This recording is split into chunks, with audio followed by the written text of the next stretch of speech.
Dorothy was having a tough decision with the bank manager when her phone rang, just at the wrong time.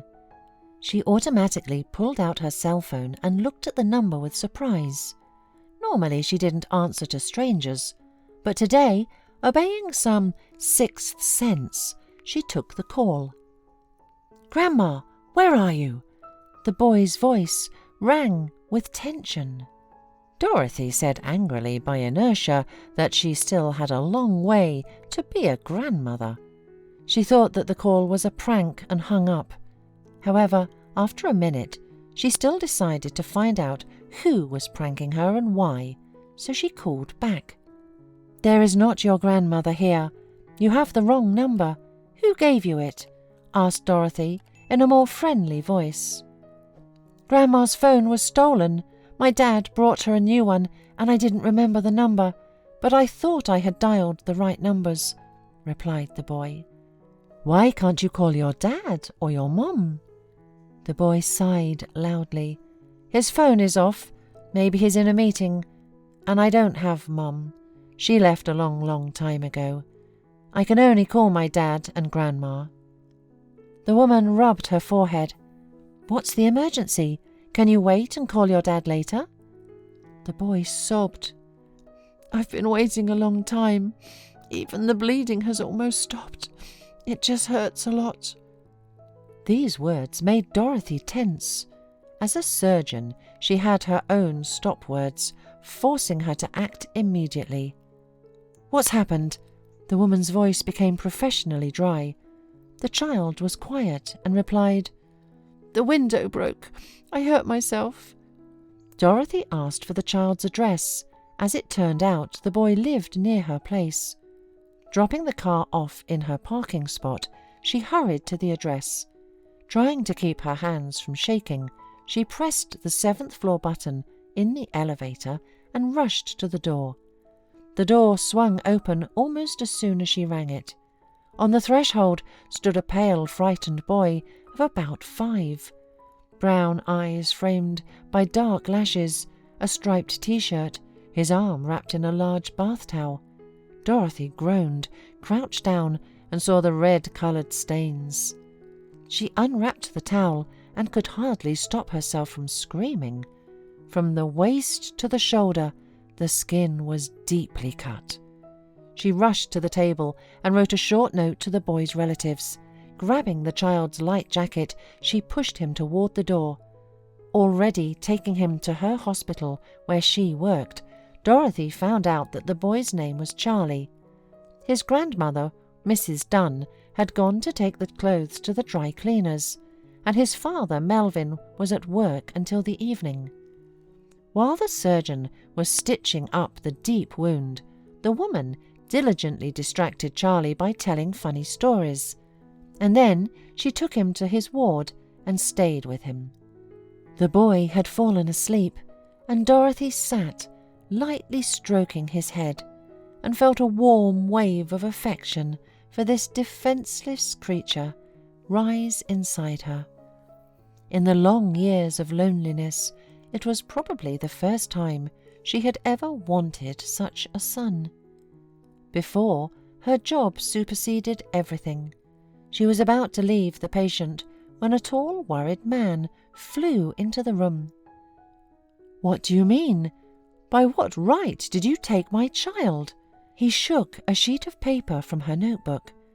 Dorothy caught a glimpse of the boy, who was tossing and turning in his sleep. She drew the man to the window and explained the situation in a half-whisper. His eyes warmed, and she realized he was very attractive. Melvin looked anxiously at his sleeping son, and Dorothy hurried to reassure him. "Everything is fine now. Don't worry." The nurse on duty peeked into the room. "Dr. Evans, there's a patient brought in by ambulance." Dorothy said a short goodbye and hurried to the examination room. The next day was Sunday. She got up late and kept thinking how Charlie was doing. She smiled, remembering Melvin, and waited for his call. After all, grown-up, polite people always call back to thank, to consult, to talk about something, perhaps to ask to go out. Dorothy really wanted him to invite her somewhere, and she began to think enthusiastically about how not to say yes too quickly. Like, she's a doctor and very busy. The woman was so dreamy that she almost missed the call. It was him. Melvin was polite and very pleasant.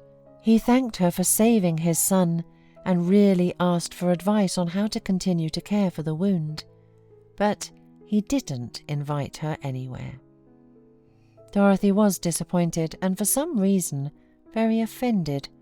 She went to the mirror, swiped a comb through her blonde hair. "You're dreaming too much," she said grimly, looking at her reflection. "Go and clean the flat or read a book. It will be more useful. You have to work tomorrow." The boy was discharged on Monday, and she lost sight of him for a long time. The next time, the woman saw the child in the park. That day she stayed late at work and was already rushing home after a difficult shift at dusk, dreaming of a cup of hot tea. Charlie was sitting on a bench and watching people passing by. Dorothy came over and put her hand on his shoulder. "Why are you sitting here so late alone?" The boy looked up at her with tearful eyes. "I'm waiting for my grandmother. She's coming from work through this park." Dorothy wiped his tear-stained face with her palms and asked what was wrong. Charlie was quiet and reluctantly answered, "Hannah hit me because I had broken her perfume. She often hits me." Not understanding who he was talking about, Dorothy became indignant. "Then tell your dad. Or do you want me to tell?"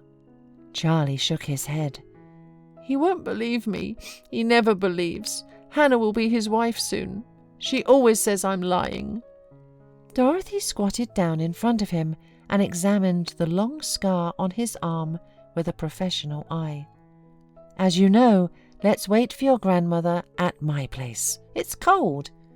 The boy nodded and asked not to tell his father that he was alone in the park. Already at home, Dorothy called Mrs. Dunn and informed her that Charlie was with her. The next day, Dorothy was in a bad mood. She was rushing on night duty, hurriedly tapping in her heels to the car when she saw them. A tall, beautiful woman came out of the entryway of a neighbouring building, and Melvin hurried after her. When he saw Dorothy, he smiled and came up to her. "Hello. Thanks again for my son." Melvin turned to the woman standing behind him. "Hannah, this is the very doctor who rescued Charlie." Hannah squeezed out a smile and thanked her dryly.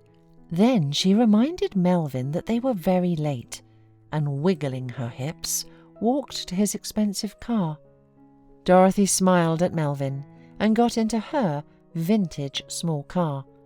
The night shift in the hospital was going on without excesses, and the woman even allowed herself to take a nap in her office. She had a strange dream. Completely aloof, Melvin was standing on the edge of a cliff. She realized that he was about to take the fatal step and, struggling out of strength, hurried to interfere. In a last dash, she rushed toward him and grabbed his arm. "Dr. Evans! Hurry to the second operating room. We have a heavy patient after the accident." The nurse's voice brought her out of her slumber. Dorothy quickly rose and suddenly froze, frightened by a cold foreboding. Preparing for surgery, she anxiously peered through the huge viewing window. Holding her hands in sterile gloves up, she hurried to the table. Dorothy looked at the wound on the head, full of splinters, and shifted her gaze downward. Melvin was looking at her with a halted, blank look in his open eyes. Endlessly scraping, cleaning, and stitching, Dorothy bravely endured the entire operation. And when it was over, she cried. She shook in involuntary sobs, unable even to take off the stained robe. Then Dorothy stayed with Melvin until morning, staring intently at the quietly beeping instruments. In the morning, she called Mrs. Dunn. She was waiting for an elderly woman at the door to the intensive care unit when she saw Charlie rushing with all his might. The boy ran up and hugged her tearfully. "Tell me he's not going to die." Dorothy ran her hand through the unruly hair and promised. At this time, his mother came up, and she hugged Dorothy too. "Thank you, Dorothy. You are our guardian angel." The woman wept bitterly and shook her head, and Hannah refused to come. It turns out that yesterday she broke up with Melvin. Do you think he did it on purpose? Dorothy shook her head. "No, of course not, because he has you and Charlie. Don't think bad. It's just a tragic accident." Looking through the window of the ward, as an elderly woman adjusts the sheet on her son's chest, Dorothy was in deep thoughtfulness. She shuddered as she was gently touched by the hand. "Will you be my mother?" Charlie looked at her hopefully and pleadingly. The woman stroked his head affectionately and said sadly that it was not for them to decide. After a few critical days, Melvin slowly recovered. Dorothy stayed with him for a long time in the ICU and then visited him daily in the therapy department. The man smiled at her visits and looked forward to them. He was bored if Dorothy, who was busy at work, came to see him only for a minute, and then he was discharged, and she felt a huge emptiness, comparable only to the grief or loss. And most of all, she was upset that he did not even say goodbye. A couple of days later, a faucet in the bathroom broke unexpectedly, and the woman was cleaning up after a water spill. A plumber was about to come, so she was not surprised when the doorbell rang. Dishevelled with a mop in her hands, she rushed to open the door.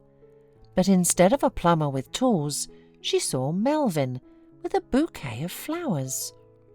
Flowers put her in a kind of stupor, so she did not immediately understand the meaning of the question addressed to her. Melvin looked at Dorothy and frowned, thought, "Oh, I'm a fool. I rushed to her. I hoped, and she's silent. Why did I assume that she would agree to become my wife? I took professionalism as a demonstration of feelings." Melvin was ready to disappear with shame when Charlie's face peeked out from behind him. "Dorothy, you have promised to me." Dorothy came out of her stupor and smiled. She took the flowers and said with a smile, "It's an unexpected proposal, but very welcome to me."